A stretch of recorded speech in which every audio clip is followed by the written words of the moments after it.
So ಇಲ್ಲಿವರೆಗೂ DC fans ಅವರು light ಇಲ್ದೇ ಇರೋ ಬತ್ತಿ ತರ ಇದ್ರು. ಆದ್ರೆ ಇನ್ಮೇಲೆ ಹೇಗೆ ನಮ್ಮ RCB ಟೀಮ್ಗೆ DK ಬಾಸ್ ಬಂದು ಅದೇ ತರ ಈಗ DC ಹೊಸ ಯೂನಿವರ್ಸ್ಗೆ ನಮ್ಮ ಜೇಮ್ಸ್ ಗನ್ ಅವರು ಬಂದು DC ಯೂನಿವರ್ಸ್ಗೆ ಒಂದು ಹೊಸ ಬೆಳಕು ತಂದಿದ್ದಾರೆ. ಸೊ ನಿಮ್ಗೆಲ್ಲರಿಗೂ ಸ್ವಾಗತ to our channel Cosmic Kannada. ನಾನು ನಿಮ್ಮ ಹೋಸ್ಟ್ ಪವನ್. ನಾನೀಗ ಮಾತಾಡ್ತಿರೋದು ಜುಲೈ 11th ರಿಲೀಸ್ ಆಗ್ತಿರುವ ಸೂಪರ್ ಮ್ಯಾನ್ ಮೂವಿ ಬಗ್ಗೆ. ನಿಜ ಹೇಳ್ತೀನಿ, ನನಗೆ ಫ್ಯಾಂಟಾಸ್ಟಿಕ್ 4 ಮೂವಿಗಿಂತ ಈ ಮೂವಿ ನೋಡೋಕೆ ತುಂಬ ಕಾಯ್ತಿದ್ದೀನಿ.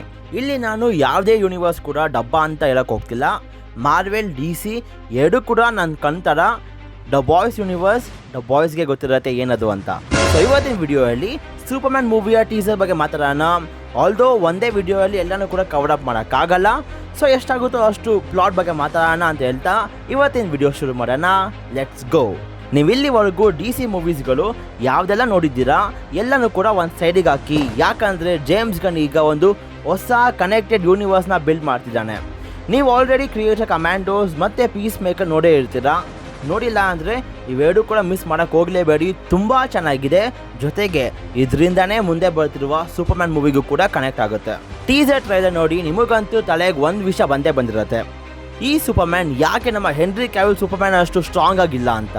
ಇದ್ರ ಬಗ್ಗೆ ಸ್ವತಃ ಮೂವಿಯ ಡೈರೆಕ್ಟರ್ ಆದ ಜೇಮ್ಸ್ ಗನ್ ಅವರೇ ಕನ್ಫರ್ಮ್ ಮಾಡಿದ್ರು ದಟ್ ಝ್ಯಾಕ್ ಸ್ನೈಡರ್ನ ಸೂಪರ್ ಮ್ಯಾನ್ ಸೀರೀಸಲ್ಲಿ ಸೂಪರ್ ಮ್ಯಾನ್ನ ಒಬ್ಬ ಗಾಡ್ ಥರ ತೋರಿಸಿದ್ದ. ಸೂಪರ್ ಮ್ಯಾನ್ನ ಹೀಲಿಂಗ್ ಫ್ಯಾಕ್ಟರ್ ಆಗಿರಲಿ ಅಥವಾ ಸೂಪರ್ ಮ್ಯಾನ್ ಜನರನ್ನ ನೋಡೋದಾಗಿರಲಿ ಒಬ್ಬ ಗಾಡ್ ಥರ ನೋಡ್ತಿದ್ದ. ಆದರೆ ಜೇಮ್ಸ್ ಗನ್ನ ಸೂಪರ್ ಮ್ಯಾನಲ್ಲಿ ನಾವು ಒಂದು ಹ್ಯೂಮನ್ ಎಮೋಷನ್ ನೋಡ್ತೀವಿ. ಅವ್ನು ಹೀಲಿಂಗ್ ಫ್ಯಾಕ್ಟರಲ್ಲೇ ಗೊತ್ತಾಗತ್ತೆ ಅವ್ನು ಎಷ್ಟು ಪೇಯ್ನ್ ಅನುಭವಿಸ್ತಾನೆ ಹೀಲ್ ಆಗೋಕ್ಕೆ. ಜೊತೆಗೆ ಇಡೀ ಮೂವಿಯಲ್ಲಿ ಸೂಪರ್ ಮ್ಯಾನ್ನ ಮೇನ್ ಫೋಕಸ್ ಬಂದು ಜನರನ್ನ ಸೇಫ್ ಮಾಡೋದು. ಸೊ ಇಲ್ಲೇ ನಿಮಗೆ ಡಿಫ್ರೆನ್ಸ್ ಗೊತ್ತಾಗತ್ತೆ ಒಬ್ಬ ಗಾಡ್ ಲೆವೆಲ್ ಸೂಪರ್ ಮ್ಯಾನ್ಗೂ ಒಬ್ಬ ಹ್ಯೂಮನ್ ಎಮೋಷನ್ ತುಂಬಿರೋ ಸೂಪರ್ ಮ್ಯಾನ್ಗೂ ಎಷ್ಟು ವ್ಯತ್ಯಾಸ ಇರುತ್ತೆ ಅಂತ. ಸೊ ಸೂಪರ್ ಮ್ಯಾನ್ ಅಥವಾ ಕ್ಲಾರ್ಕ್ ಕೆಂಟ್ ಅಥವಾ ಕ್ಯಾಲೆಲ್ ಇವನೊಬ್ಬ ಕ್ರಿಪ್ಟೋನೈಟ್, ಅಂದರೆ ಬೇರೆ ಪ್ಲ್ಯಾನೆಟಿಂದ ಬಂದಿರೋನು. ಅವ್ನ ಮಗು ಆಗಿರುವಾಗನೇ ನಮ್ಮ ಅರ್ತಿಗೆ ಬಂದು ಆರಾಮಾಗಿರ್ತಾನೆ. ಇವೆಲ್ಲ ನಿಮಗೆ ಗೊತ್ತೇ ಇರುತ್ತೆ. ಸೊ ಮೇ ಬಿ ಈ ಮೂವಿ ಶುರು ಅಲ್ಲೇ ನಮಗೆ ಆ ಯೂನಿವರ್ಸಲ್ಲಿ ಒಬ್ಬ ಮೇನ್ ಸೂಪರ್ ಮ್ಯಾನ್ ಇದ್ದಾನೆ ಅಂತ ಗೊತ್ತಾಗುತ್ತೆ. ಜೊತೆಗೆ ಈ ಮೂವಿಯಲ್ಲಿ ನಮ್ಮ ಲೂಯಿಸ್ ಲೇನ್ಗೂ ಕೂಡ ಗೊತ್ತಿರತ್ತೆ ಕ್ಲಾರ್ಕ್ ಕೆಂಟ್ ಸೂಪರ್ ಮ್ಯಾನ್ ಅಂತ. ಯಾಕಂದರೆ ಇಲ್ಲಿವರೆಗೂ ಬಂದಿರುವ ಎಲ್ಲ ಸೂಪರ್ ಮ್ಯಾನ್ ಮೂವೀಸ್ಗಳಲ್ಲಿ ಲೂಯಿಸ್ ಲೇನ್ಗೆ ತುಂಬ ಕಷ್ಟ ಆಗ್ತಿತ್ತು ಯಾರು ಕ್ಲಾರ್ಕ್ ಕೆಂಟು ಮತ್ತು ಯಾರು ಸೂಪರ್ ಮ್ಯಾನ್ ಅಂತ ಹುಡುಕಕ್ಕೆ. ನೀವೇ ನೋಡಿ, ನಿಮಗೆ ಗೊತ್ತಾಗತ್ತಾ ಯಾರು ಕ್ಲಾರ್ಕ್ ಕೆಂಟ್ ಮತ್ತು ಯಾರು ಸೂಪರ್ ಮ್ಯಾನ್ ಅಂತ? ತುಂಬ ಕಷ್ಟ ಅಲ್ಲ ಐಡೆಂಟಿಫೈ ಮಾಡೋಕ್ಕೆ. ಆದರೆ ಈ ಮೂವಿಯಲ್ಲಿ ನಮ್ಮ ಲೂಯಿಸ್ ಲೇನ್ ಐಡೆಂಟಿಫೈ ಮಾಡಿರಲ್ಲ ಯಾರು ಕ್ಲಾರ್ಕ್ ಕೆಂಟ್ ಮತ್ತು ಯಾರು ಸೂಪರ್ ಮ್ಯಾನ್ ಅಂತ. ಸೊ ಶಬಾಷ್. ಸೊ ಆ ಯೂನಿವರ್ಸಲ್ಲಿ ಸೂಪರ್ ಮ್ಯಾನ್ ಒಬ್ಬ ಹೀರೋ ಆಗಕ್ಕೆ ಏನು ಮಾಡಬೇಕು ಅದು ಮಾಡ್ತಾನೆ. ಆದರೆ ಅಲ್ಲಿರೋ ಜನರಿಗೆ ಸೂಪರ್ ಮ್ಯಾನ್ಗಿಂತ ಹೋಮ್ ಲ್ಯಾಂಡ್ ಥರ ಇರಬೇಕು, ಅಂದರೆ ರಾಜಕೀಯಲ್ಲಿ ಎಂಗೇಜ್ ಆಗಿರಬೇಕು. ನಮ್ಮ ಕಂಟ್ರಿಯಲ್ಲೇ ಹ್ಯೂಮನ್ಸ್ ಇರೋದು, ಬೇರೆ ಕಂಟ್ರಿಯಲ್ಲಿ ಯಾರೂ ಇಲ್ಲ, ಅವನ್ನೆಲ್ಲ ನಾಶ ಮಾಡಬೇಕು ಅಂತ ಹಂಗಿರಬೇಕು ಅಂತ ಇವರು ಎಕ್ಸ್ಪೆಕ್ಟ್ ಮಾಡ್ತಾರೆ. ಅದಕ್ಕೆ ಇಲ್ಲಿ ಎಲ್ಲ ಜನರು ಕೂಡ ಸೂಪರ್ ಮ್ಯಾನ್ಗೆ ಬೈತಿರೋದು, ಹೊಡಿತಿರೋದು ಆ್ಯಂಡ್ ಇವನ್ನ ಜೈಲ್ಗೂ ಕೂಡ ಹಾಕ್ತಿದ್ದಾರೆ. ಯಾಕಂದರೆ ಮೇ ಬಿ ನಾವು ಈ ಮೂವಿಯ ಸ್ಟಾರ್ಟಿಂಗಲ್ಲೇ ನಾವು Superman versus Kaiju fight scene ನೋಡಬಹುದು. ಆ್ಯಂಡ್ ಇಲ್ಲಿ ಸೂಪರ್ ಮ್ಯಾನ್ ಕೈಜುನ ಸೋಲಿಸ್ತಾನೆ. ಆ್ಯಂಡ್ ಇದನ್ನ ನೋಡಿ ಜನರು ಖುಷಿಗಿಂತ ಇವೆಲ್ಲನೂ ಆಗಿದ್ದು ಸೂಪರ್ ಮ್ಯಾನ್ ಇಂದಾನೆ, ಸೂಪರ್ ಮ್ಯಾನ್ ನಮ್ಮ ಯೂನಿವರ್ಸ್ಗೆ ಬಂದಿದ್ದರಿಂದ ಇವೆಲ್ಲ ಮಾನ್ಸ್ಟರ್ಸ್ ಬರ್ತಿದ್ದಾರೆ ಅಂತ ಬೈತಾರೆ. ಸೊ ಈ ಕ್ಲಾಶ್ ಬಗ್ಗೆ ಸೂಪರ್ ಮ್ಯಾನ್ನ ಒಪಿನಿಯನ್ ತೋರ್ಸೋಕ್ಕೆ ಲೂಯಿಸ್ ಲೇನ್ ಒಂದು ಇಂಟರ್ವ್ಯೂ ಮಾಡ್ತಾಳೆ. ಸೊ ನೀವು ಇಲ್ಲಿ ಅಬ್ಸರ್ವ್ ಮಾಡಬಹುದು ಇಂಟರ್ವ್ಯೂಗೂ ಮುಂಚೆ ಸೂಪರ್ ಮ್ಯಾನ್ನ ವಾಯ್ಸ್ ಹೇಗಿರುತ್ತೆ ಮತ್ತು ಇಂಟರ್ವ್ಯೂ ಶುರು ಆದಮೇಲೆ ಸೂಪರ್ ಮ್ಯಾನ್ನ ವಾಯ್ಸ್ ಹೇಗೆ ಚೇಂಜ್ ಆಗುತ್ತೆ, ಒಂಥರ ಡೀಪ್ ಆಗುತ್ತೆ ಅಂತ. ಸೊ ಆ ಇಂಟರ್ವ್ಯೂಯಲ್ಲಿ ಸೂಪರ್ ಮ್ಯಾನ್ ಹೇಳ್ತಾನೆ, ನಾನು ವಾರ್ ನಿಲ್ಲಿಸಿದ್ದೀನಿ, ಜನರನ್ನ ಸೇವ್ ಮಾಡಿದ್ದೀನಿ, ಇದಕ್ಕೆ ನಾನು ಯಾಕೆ ಪ್ರೆಸಿಡೆಂಟ್ನ ಅಪ್ರೂವ್ ತೊಗೊಬೇಕು ಅಂತ. ಇಲ್ಲಿ ಎಲ್ಲ ಜನರು ಕೂಡ ಸೂಪರ್ ಮ್ಯಾನ್ ಬೇರೆ ಕಂಟ್ರಿಗೋಸ್ಕರ ಇದೆಲ್ಲ ಮಾಡ್ತಿರೋದು ಅಂತ ಅಲಿಗೇಷನ್ಸ್ ಆಗ್ತಾರೆ. ನೋಡಿ, ನಾನು ಅದೇ ಹೇಳಿದೆ, ಸೂಪರ್ ಮ್ಯಾನ್ ಹ್ಯೂಮನ್ಸ್ ಪರವಾಗಿದ್ದಾನೆ, ಆದರೆ ಇದರಲ್ಲಿ ಪೊಲಿಟಿಕ್ಸ್ನ ತರಕ್ಕೆ ಇಷ್ಟ ಇಲ್ಲ. ಇದರಿಂದ ನಾವು ಈ ಸೀನಲ್ಲಿ ರಿಕ್ ಫ್ಲಾಗ್ ಸೀನಿಯರ್, ಇಂಜಿನಿಯರ್ ಮತ್ತು ಅಲ್ಟ್ರಾಮ್ಯಾನ್ ಇವರೆಲ್ಲರೂ ಕೂಡ ಕೆಲಸ ಮಾಡ್ತಿರೋದು ಗೌರ್ಮೆಂಟ್ ಪರವಾಗಿ ಅಂತ ಹೇಳ್ಕೊಂಡೆ ಲೆಕ್ಸ್ ಲೂಥರ್ ಜೊತೆಗೆ ಕೆಲಸ ಮಾಡ್ಕೊಂಡಿರ್ತಾರೆ. ರಿಕ್ ಫ್ಲಾಗ್ ಸೀನಿಯರ್ನ ನೀವು ಕ್ರಿಯೇಟರ್ ಕಮ್ಯಾಂಡೋಸಲ್ಲಿ ನೋಡಿರ್ತೀರ. ಇಂಜಿನಿಯರ್ಸ್ ಪವರ್ಸ್ ಬಂದು ಒಂಥರ ಐರನ್ ಮ್ಯಾನ್ ಥರನೇ.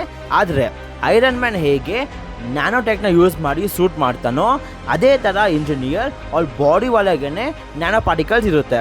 ಸೊ ಅದಕ್ಕೆ ನಾವು ಇಂಜಿನಿಯರ್ನ ಕೈ ಸಡನ್ ಆಗಿ ಒಂದು ಬ್ಲೆಂಡರ್ ಆಗಿ ಚೇಂಜ್ ಆಗ ನೋಡ್ತೀವಿ. ಇನ್ನು ಅಲ್ಟ್ರಾಮ್ಯಾನ್, ಕಾಮಿಕ್ಸಲ್ಲಿ ಅಲ್ಟ್ರಾಮ್ಯಾನ್ ಬೇರೆ ಯಾರೂ ಅಲ್ಲ, ಸೂಪರ್ ಮ್ಯಾನ್ನ ಒಂದು ಕ್ಲೋನ್ ಥರ, ಅಂದರೆ ಒಂದು ವೇರಿಯಂಟ್ ಅನ್ಬಹುದು.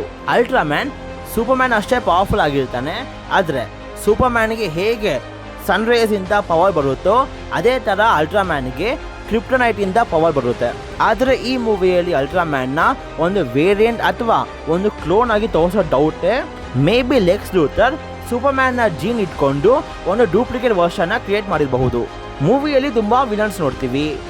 ಅಲ್ಟ್ರಾಮ್ಯಾನ್, ಲೆಕ್ಸ್ ಲೂಥರ್, ಕೈಜು, ಇಂಜಿನಿಯರ್, ಆಮರ್ ಆಫ್ ಬೊರಾವಿಯಾ ಎಲ್ಲ.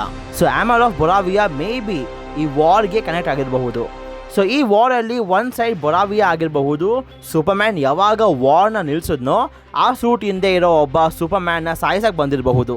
ಆದರೆ ಇವೆಲ್ಲನೂ ಕೂಡ ಇಂಡೈರೆಕ್ಟ್ ಆಗಿ ಅಥವಾ ಡೈರೆಕ್ಟ್ ಆಗಿ ನಡೆಸ್ತಿರೋದು ಬೇರೆ ಯಾರು ಅಲ್ಲ, ಈ ಮೂವಿಯ ಮೇನ್ ವಿಲನ್ ಆದ ಲೆಕ್ಸ್ ಲೂಥರ್. ಮೇ ಬಿ ಈ ಆಮರ್ ಆಫ್ ಬೊರಾವಿಯಾ ಸೂಟ್ ಕೊಟ್ಟಿರೋದು ಕೂಡ ನಮ್ಮ ಲೆಕ್ಸ್ ಲೂಥರೇ ಅನಿಸುತ್ತೆ. ಲೆಕ್ಸ್ ಲೂಥರ್ಗೆ ಸೂಪರ್ಮ್ಯಾನ್ ಕಂಡ್ರೇ ಆಗಲ್ಲ. ಈಗ ಇಮ್ಯಾಜಿನ್ ಮಾಡ್ಕೊಳ್ಳಿ, ನಮ್ಮ ಯೂನಿವರ್ಸಲ್ಲಿ ಐರನ್ ಮ್ಯಾನ್ ತುಂಬ ಪವರ್ಫುಲ್ ಪರ್ಸನ್ ಅಂತ.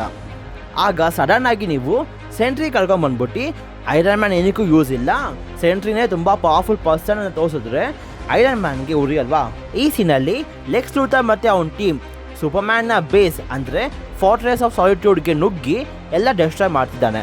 ಜೊತೆಗೆ ಅದೇ ಸೀನಲ್ಲಿ ನಾವು ಒಂದು ಟೆಸ್ಟ್ ಟ್ಯೂಬ್ಸ್ ನೋಡ್ತೀವಿ. ಇದರಲ್ಲಿ ಕ್ರಿಪ್ಟೋನೈಟ್ನ ಮೆಮೊರಿ ಸ್ಟೋರ್ ಆಗುತ್ತೆ, ಒಂಥರ ಪೆನ್ ಡ್ರೈವ್ ಥರ. ಇನ್ ಕೇಸ್ ಕ್ಯಾಲೆಲ್ ಮೆಮೊರಿ ಲಾಸ್ ಆದರೆ ಇದು ಯೂಸ್ ಮಾಡಬಹುದು ಅಂತ. ಲೆಕ್ಸ್ ಲೂಥರ್ ಒಂದು ಟೀಮ್ನ ಬಿಲ್ಡ್ ಮಾಡಿರ್ತಾನೆ ಸೂಪರ್ಮ್ಯಾನ್ನ ಸೋಲ್ಸೋಕ್ಕೆ. ಇನ್ನೊಂದು ಕಡೆ ನಮ್ಮ ಸೂಪರ್ಮ್ಯಾನ್ ಕೂಡ ಜಸ್ಟಿಸ್ ಸೊಸೈಟಿ ಅನ್ನೋ ಒಂದು ಟೀಮ್ನ ಬಿಲ್ಡ್ ಮಾಡಿರಬಹುದು. ಸೊ ಈ ಟೀಮಲ್ಲಿ ನಾವು ಮಿಸ್ಟರ್ ಟೆರಿಫಿಕ್, ಗ್ರೀನ್ ಲ್ಯಾಂಟರ್ನ್, ಹಾಗ್ ಗರ್ಲ್ ನೋಡ್ತೀವಿ. ಆಗಿದ್ರೆ ಸೂಪರ್ಮ್ಯಾನ್ ಇಷ್ಟೆಲ್ಲ ಸ್ಟ್ರಾಂಗ್ ಇರುವಾಗ ಇವನ್ನ ಲೆಕ್ಸ್ ಲೂಥರ್ ಹೇಗೆ ಸೋಲಿಸ್ತಾನೆ?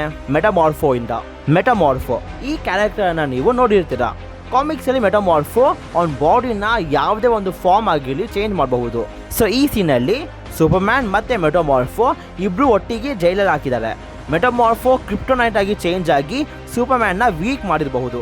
ಇನ್ನು ಈ ಸೀನಲ್ಲಿ ಸೂಪರ್ಮ್ಯಾನ್ನ ಟೀಮ್ ವರ್ಸಸ್ ಲೆಕ್ಸ್ ಲೂಥರ್ನ ಟೀಮ್ ಫೈಟ್ ನೋಡ್ತೀವಿ.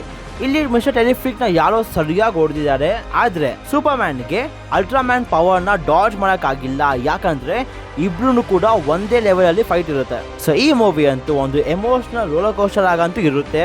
ಸೊ ಈ ಮೂವಿ ಮುಂದೆ ಬರುವ DC ಯೂನಿವರ್ಸ್ಗೆ ಎಷ್ಟು ಇಂಪಾರ್ಟೆಂಟ್ ಅಂತ ಎಲ್ಲರಿಗೂ ಕೂಡ ಗೊತ್ತಿರುತ್ತೆ. ಯಾಕಂದರೆ ಈ ಮೂವಿಯಿಂದಾನೇ ಮುಂದಿನ ವರ್ಷ ಬರ್ತಿರುವ ಸೂಪರ್ ಗರ್ಲ್ ಮೂವಿಗೂ ಕೂಡ ಒಂದು ಪ್ಲಾಟ್ ಬಿಲ್ಡ್ ಮಾಡಬೇಕು. ಆ್ಯಂಡ್ ಈ ಮೂವಿಯಲ್ಲೇ ಸೂಪರ್ ಗರ್ಲ್ನ ಒಂದು ಫಸ್ಟ್ ಲುಕ್ ನೋಡ್ತೀವಿ. ಸೊ ಈ ಮೂವಿಯಿಂದ ಗೊತ್ತಾಗತ್ತೆ DC ಯೂನಿವರ್ಸ್ನ ಭವಿಷ್ಯ ಹೇಗಿರುತ್ತೆ ಅಂತ. ನನಗನ್ಸುತ್ತೆ ದಟ್ ಈ ಒಂದು ಹೊಸ ಯೂನಿವರ್ಸ್ DCUಗೆ ಒಂದು ಹೊಸ ಅಧ್ಯಾಯ ತರುತ್ತೆ ಅಂತ. ಸೊ ನಿಮಗೇನು ಅನಿಸುತ್ತೆ ಅಂತ ಕಮೆಂಟ್ಸಲ್ಲಿ ತಿಳಿಸಿ. ಆ್ಯಂಡ್ ಇವತ್ತಿಗೆ ಇಷ್ಟೇ. ಸೊ ನಿಮಗೆ ಈ ವಿಡಿಯೋ ಇಷ್ಟ ಆಗಿದ್ರೆ ಲೈಕ್ ಮಾಡಿ, ಶೇರ್ ಮಾಡಿ, subscribe to cosmic Kannada. And until next video, love you 3000.